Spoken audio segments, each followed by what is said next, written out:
Let's be rational. Let's be analytical. Let's control what we can control. If we want to grow, we know what we have to do to grow. It's just very frustrating for me to think about all the work that goes into the growth that we will use or that we will push for just to pay more rent and not to increase my staff's pay, not to invest back into the business so much. It's just to cover a new expense that popped up.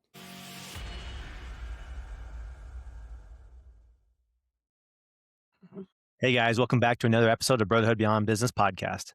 Today we're going to talk to Joe and we're going to walk through Joe's rent increase. And really what we're going to discuss today is just like the stresses that come along with it, the decisions he has to think about when his rent almost doubles. And so that happens honestly to all entrepreneurs, and it's really happening a lot since COVID. And I think over the last couple of years, it's really happened to a lot of people. So we just thought it'd be a good discussion to let him talk through the things he's going through, and I can kind of coach him up on that stuff, give advice as we go through it. So Joe, go ahead and just give the situation you're going through as a business. Yeah, man, I'm excited to talk about it, honestly, because it'll help me get my thoughts out, which is a big thing for me, just in terms of making decisions. But I think anytime you have a big change in business, it's easy to want to get wrapped up in self-pity or get wrapped up in all the thoughts about like, should I be doing this differently? Should I be doing something different? Should I stay the course? The way I tend to look at these things is more like an opportunity. So, just as opening my second location was an opportunity, closing my second location was an opportunity for more family time. It was an opportunity for more focus on the first location. It was an opportunity to spend more time working on the Brotherhood Beyond Business, all of this stuff. And now I've been presented with I'm not going to say another challenge. I'm going to say the next challenge, because there's always another challenge. Like there's always something that happens, right? You go for so long kind of cruising like this, or maybe busting your butt to grow like this, and then something hits you and it tries to drag you down. And I think you and I have been in business long enough to know that this is just a part of the process, but it doesn't necessarily make it any easier. That's the hard part. That's kind of what I want to dive into today is, even though I've been in business for over 12 years, I've had multiple locations and gone through the stresses of having, just all the stuff that comes along with that. When all of a sudden I get hit with, hey, essentially the building has a new owner and they need to raise the rent because the rent's been too low for too long. And I knew that. So I've always kind of had an idea this was going to happen. But the amount in which they're raising it is a lot, because they want to get it. It's not at market value right now, and they want to get it a lot closer to market value, which means a significant increase as soon as possible, like to the tune of anywhere from $2 to $5 a square foot, plus increasing the TICAM fees, and then each year increasing by like probably. This is what they're proposing thus far, like $2 to $3 per square foot each year, which is not general practice, but they're trying to stair step it up much closer to the market value, which has gone way up in the area because things have been being built. So just a big increase, right? Like it's a significant increase in business that has to happen when you go from a certain amount of rent to like doubling at the minimum, and then it's going to continue to go up significantly year after that. And once they get it closer to market value, or where they think we should be at market value, then it goes to just 3% per year, which is pretty standard. Yeah, it's kind of interesting because at our facility, our gym, they're talking about that as well. So we're coming at the end of our 7-year lease at the end of next year, or it would be like May of next year. And our building's been sold 4 times since we've been part of it. We've been there 11 years. It's been sold 4 times. And the issue is they're just not making enough money on it. And so now this newest company, we're in a 7-year lease, so they couldn't change on us. And now they're going to make a big hike to us. And it's that side where it's like, but the issue is all around our area, in our facilities in the northwest suburbs of Chicago, in Mundelein, all around our area are just empty commercial buildings, because people just can't afford commercial buildings. Like these commercial buildings have gotten themselves so high priced that normal businesses can't afford to be in them. So they, start to do it. Honestly, a lot of them are moving out of brick and mortar, and they're moving into either at home if they can, or finding different ways around it. As a gym, we can't do that. We've got to be brick and mortar, but it is an obstacle that, like Nate was telling me the other day, that there's a humongous, probably 30,000 square foot building in Mundelein that has like 5 cars outside of it every day. That's all that's at this giant building, because all the other parts of them just are empty.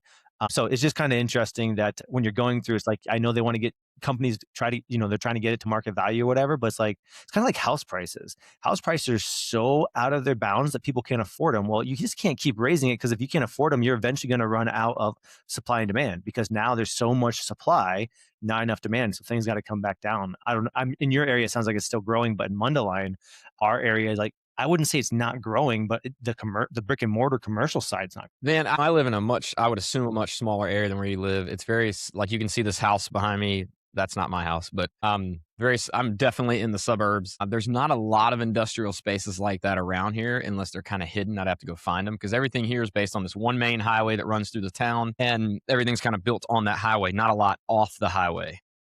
So there's not a lot of industrial spaces as a result of that. There's more like strip malls and shopping centers. And what's happened over the last few years is, over the last decade, is that highway has widened and tons of families moved to the area because we've had great schools, and that's led to nicer shopping centers being built, more franchises coming in, larger corporate structure franchises, and all that stuff just takes the rent up. And I think that's a good sign for the town. It should be a good sign. It's been a good sign for the business, because we can technically charge higher prices as long as we provide more value. But with some of these nicer shopping centers being built, I think that's partially what's driven that rent so high, like to levels like even some of the older strip malls and shopping centers around here commanding rent levels like $30 per square foot, which I don't know most people I know don't pay that with a small business, even in larger places like outside of like major metropolitan areas. And it's wild to think that somebody would charge that much here, but I get it. I get it. You want to charge what, if other people are paying it, like you definitely want to charge it at your place. We don't have the issue of, I would say ours is probably the opposite right now. It's more of, there really isn't very many empty spaces. There's more, I guess there's more being built, but I have to look at it from the point of, all right, this is what my current rent is. Here's what my other expenses are, payroll, all that good stuff, taxes, and consider the margins I have. The margins are fairly thin because I run a fairly beefy staff so that I can be at home sitting by this fire right now while I do this podcast. And then also I'm, working on Google ads, and then I'm reaching out to former leads. I'm gonna be calling new leads, all that good stuff, because we got to grow. But you have to consider all of that. And then it's like, okay, now we look at this as an opportunity, or you're forced to consider other options. And your brain, man, my brain can go all over the place. It can say, man, with this big of an increase and them wanting a 5 to 10 year lease somewhere in there, should I just sell? Should I close it? Should I look at other possible places to move? Because I've been in a great situation, and it's not going to be a terrible situation moving forward. It's just going to make it where it's much more similar to like a regular in any other situation would be. You start thinking those thoughts that I haven't had at all. And also, if I was to move, how does leasing somewhere else with the same essential setup for the same price or more expensive, how does that put me in a better position, unless I'm in a better location and maybe the actual physical building itself is set up better or more effective to be able to drive revenue and provide a great experience? And then there's also looking at, well, should I go back into considering buying property? Because if I'm going to spend more money on this monthly cost, I'd rather have the opportunity to maybe rent part of that space out, sell that off at some point, have an investment for generational wealth for my kids. Like, it's something that's always been on my mind for the last several years as I've gotten to 40 and approached 40. But there's not a lot available. So then it's like, all right, well, if we're going to keep considering all options, like I was speaking to Jim Herrick this morning, he was in this exact same situation right before COVID, like 2018, 2019. And that's what led to him moving in the building he's in now. And he said he found his building simply because he went to like get his hair cut one day. And I think he knocked on the door of this building that was next door, and he found out about it. He didn't know anything about it. So he was talking about, you consider all options. Don't get wrapped up just in one or two. And it might be that I've got to headhunt for buildings and go see what I can find within a 5-mile radius of breakaway, and see if there's an opportunity where somebody maybe would sell more of an industrial type space. Because I'm in a strip mall. I have 3 spots in a strip mall right now for everybody who doesn't know.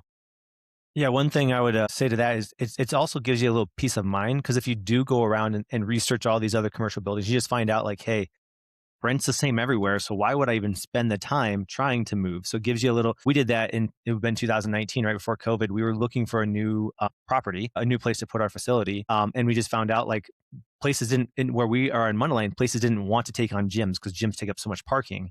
And so we just Yeah. couldn't find commercial park places either that wanted to take us. So we just stayed where we were, but it gave us peace of mind. Like no matter we wanted to switch because we actually wanted better space, just a better layout, and we just couldn't find anywhere that really would take us. So, but it also, that was a peace of mind. Like, okay, cool. Like we don't even have to think about moving, figuring out how to get the equipment, all that kind of stuff. Like we're going to stay here. But it gives you that peace of mind where it's like in the back of your head, you might be thinking, hey, I need to move because of these things. And you look at, hey, the grass technically isn't greener over here. That's mainly where my head goes. Like I'm trying not to be, I guess, closed-minded. And again, you know me, I'm very opportunistic. So I look at a lot of this stuff as an opportunity, but I don't want it.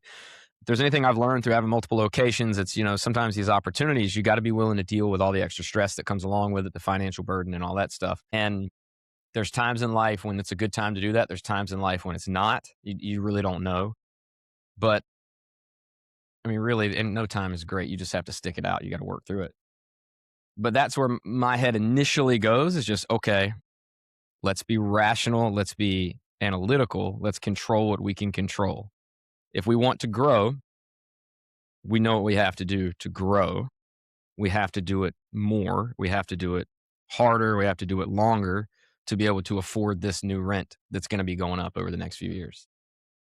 It's just very frustrating for me to think about all the work that goes into the growth that we will use or that we will push for just to pay more rent and not to increase my staff's pay.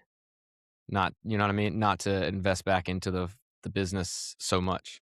It's just to cover a new expense that popped up. Yeah, It's it's like, part of business. but for you, I know, especially over your journey the last few years, it's like you have this fixed expense you already know about. I know how much rent costs, right? So now you Mhm. can figure out how much I need to grow the business to create more employee wealth, right? You're trying to get them paid well.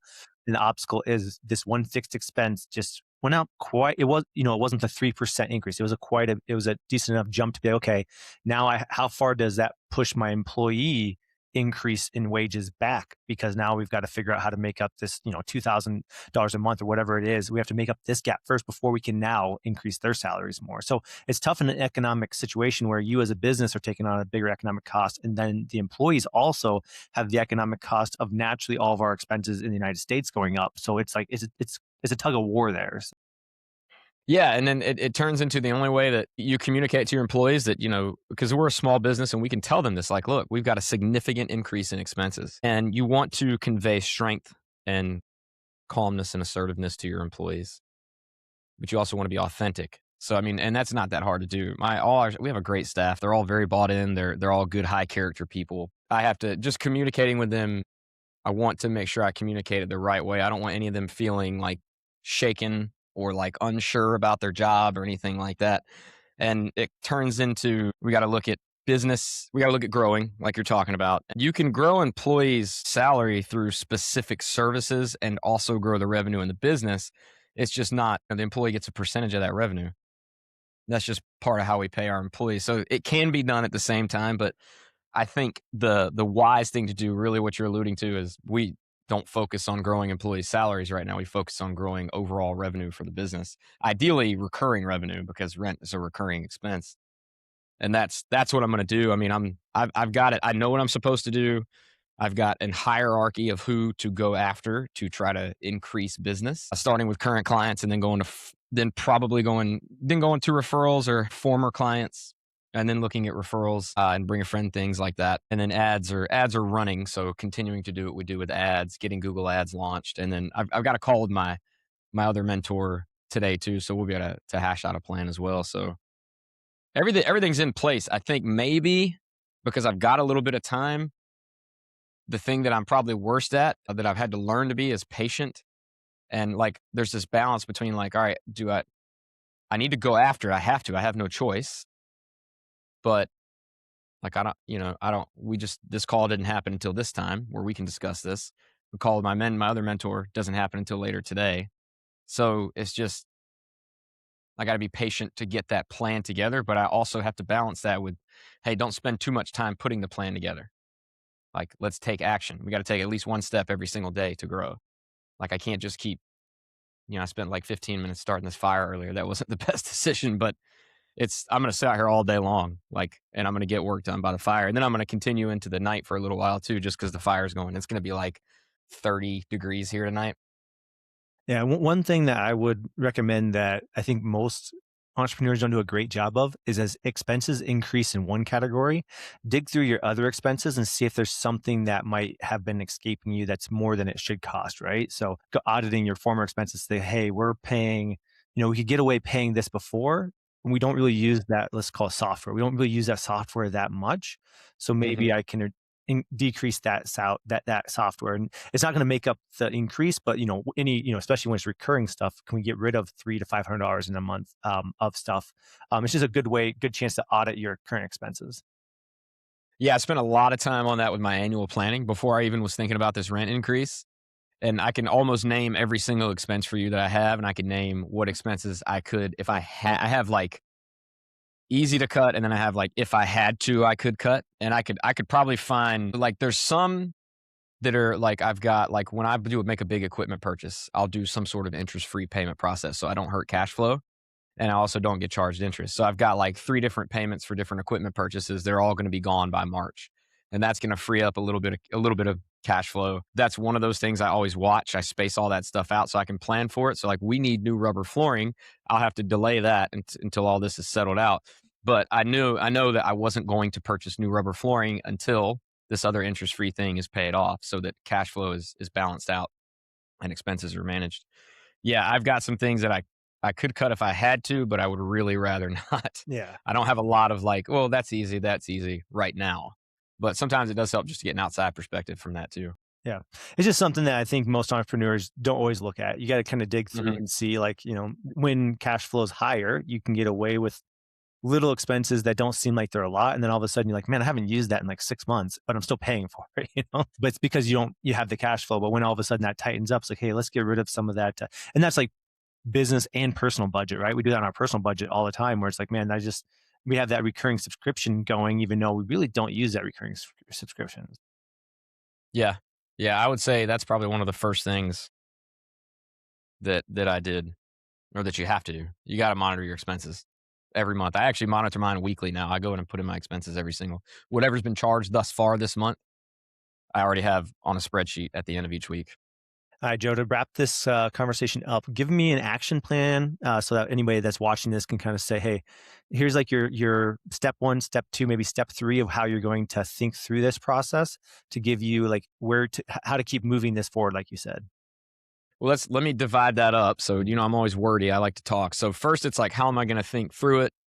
And then it's action steps I know I'm going to go ahead and take even while I'm seeking advice and thinking through it. So thinking through it is having this conversation with you. Thinking through this is making sure I talk to another mentor that I pay. Thinking through this is also using ChatGPT on speech mode specifically. Like I like typing back and forth to get ideas, but when I speak, just like when I'm speaking to you right now, it really helps me with ideas, or it helps me remember something I was taught and to take the right steps. So that's how I think through things. It really helps me to talk to other people that I trust, that I know have experience in the area, or I seek out somebody I know that's been through it. And that's what I do. The biggest thing I do is lean on the Brotherhood, which we call our group the Jedis, and you'll be getting lots of text messages from me when we're not talking. But that's part of the reason we rescheduled this podcast. Like we had this earlier, we had to reschedule it for whatever reason. And then we were like, now let's make this happen. Let's talk about this because this can benefit other people, but it's also going to benefit me, us just talking about this on here. So that's how I think through things. And of course, a lot of things I love to discuss with my wife in the right way, and then thinking through things on my own. The fire behind me is a big one for me. This thing, like, it just helps calm me and relax me. And I do a lot of thinking by a fire, and I haven't done it in a few months, so it's helpful. But I'm also going to take action while I'm thinking through that. So I have enough experience in the fitness industry to know exactly what to do. And most of these are general business principles. So there's a general hierarchy. If you need to grow fast, you need to utilize what you already have access to, because those people, they know you, they probably like you, and they probably trust you. So my first thing is to increase how many appointments I have scheduled with current clients to see if there's any other ways we can help them that we're not helping them. The second thing is to schedule some sort of referral incentive or event with current clients So we call that a bring a friend. We'll do it for a full week, and we have it coming up already scheduled in February. That's where some of that patience comes in. And then the next step of the hierarchy is to go towards former clients. So I'm going to reach out to some past clients that maybe aren't clients anymore that I think that we missed, that were great fits, and that maybe now is a good time to come back and give them an opportunity, an easy, low barrier way to come back. And then after that, I'll go into leads, like past leads that I have, and start reaching out to them individually. And after that, it's then focusing more on newer leads and maybe juicing up our ads a little bit more. But that's generally the hierarchy that I follow. It's current clients, former leads and clients, and then ads, like surface level stuff. That's what I'll be doing to take action. Like I'm finishing up our Google ads here in just a little while too. That's awesome. Like that. So for anybody watching this, that's really what we talk about in the Brotherhood is like Joe just needed somebody to bounce this off of because as an entrepreneur, you just don't really have a lot of people that understand that conversation. So instead of me and Joe would have talked about this regardless. So it's like, hey, let's just do it on video so everybody else can see the process of just walking through. I don't have to give a crazy amount of advice for Joe to be able to talk through the things that he needs. The idea is just like when I hear those things, I can give a little bit of advice as we're talking, but also after this conversation, now in my head, as I know Joe has a problem that needs to be solved. And so as a brotherhood, then when I see the opportunity pop up, I'm like, okay, I need to send this off to Joe. Right. So it's like giving in a sense, your board of directors a chance to know what's going on that you're struggling with, or that's the current obstacle in your way, so that they may not be able to solve it in the moment, but they can solve it over time as these situations pop up. Or one-on-one conversations usually happen after that. It's like, hey, like I've dealt with this before. Let's talk about this separately, right? And so this is what we're talking about. Is like these are the real conversations. This is really how it happens. It's not like crazy where it's like, man, I got this intense idea. It's like, no, this is what I'm going through right now, and this is a conversation we're having, and that's how the Brotherhood's really built, is conversationally, and then we just help each other as we go along. All right, Yeah, Joe. Thanks that's for sharing your situation you're dealing with right now. Guys, thanks for listening to this episode of the podcast. We'll talk to you later. Hit subscribe, turn on notifications, and stay locked in. Brotherhood is more than business. It's about leading from the front, leveling up in every domain, and becoming the CEO of your own life. Step up, execute, and we'll see you in the next one.